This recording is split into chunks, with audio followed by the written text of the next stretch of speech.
Halo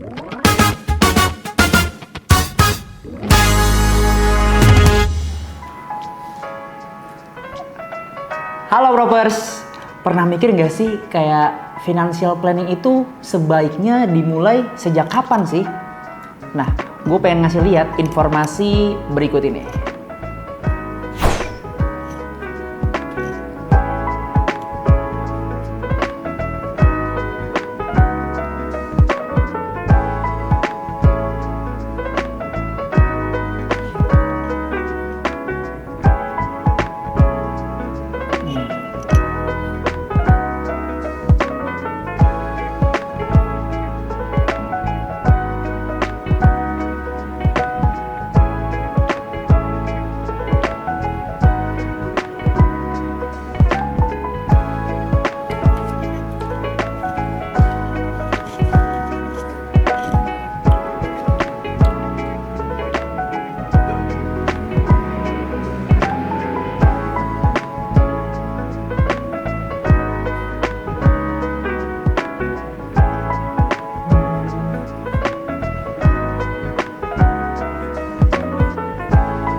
Nah, pengen nggak sih atau kita tuh pengen secepatnya bisa paham terkait financial planning ini?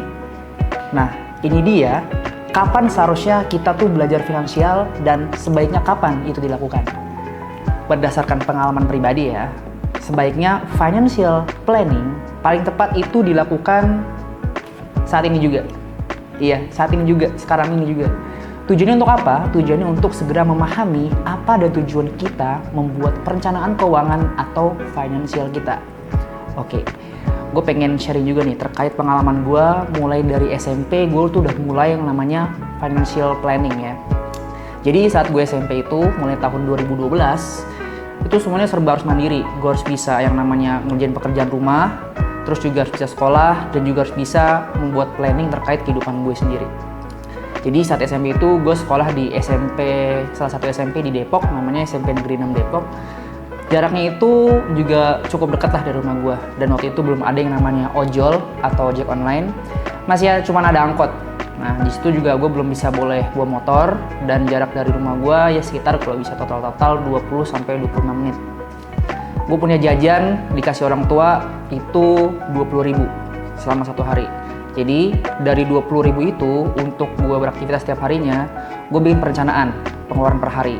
Jadi naik angkot, gue mengeluarkan uang bolak-balik dari rumah ke sekolah itu Rp6.000, terus makan Rp10.000, dan masih ada sisa nih 4.000. Nah 4.000 itu buat gue tabung. Bisa hemat lagi kalau gue tuh bawa bekal, jadi gue nggak perlu beli makanan pakai uang jajan gue. Setelah gue SMP lulus, beralihlah gue ke SMA, beralih nih. Mulai SMA, gue mulai bisa bawa motor, ya kan? Terus kemudian juga uang jajan gue bertambah, jadi 35.000 per hari. Gue budgeting lagi nih, ya kan? Financial planningnya, gue bikin budget lagi. Ongkos per hari gue untuk bolak-balik sekolah per hari itu bensin 10.000, kemudian gue harus bayar parkir 2.000, kemudian makan siang 15.000 lah, kemudian sisa uang tabungan gue sekitar 8.000. Bisa lebih hemat lagi ya kalau misalkan gue bawa bekal makanan, dan itu pun kalau bawa bekal tergantung dari kondisi gue, kalau misalkan gak buru-buru ke sekolah. Setelah lulus SMA ya kan, gue masuk ke yang namanya jenjang perkuliahan atau perguruan tinggi. Kuliah gue atau kampus gue itu cukup dekat dari rumah, di Jakarta Selatan. Gue kuliah di Universitas Pancasila, dan uang jajan gue naik lagi nih jadi 50.000 per harinya. Tapi tetap gue budgeting lagi.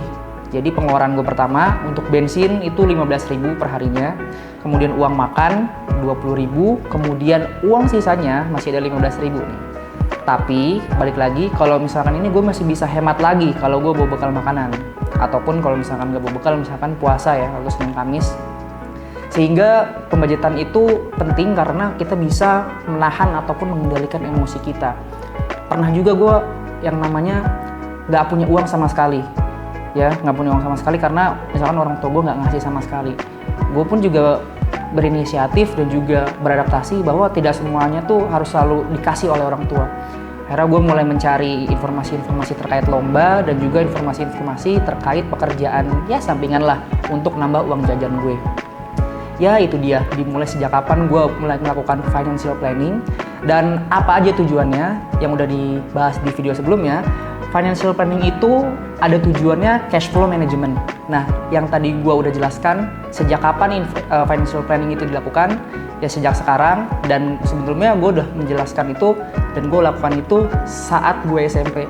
Jadi saat ini gue tinggal hanya memaksimalkan cash flow gue dan juga bisa melakukan terkait tujuan financial planning yang lainnya. Kalau Propers punya pengalaman nih terkait financial planning dan dimulai sejak kapan, tulis di kolom komentar ya, kita bahas.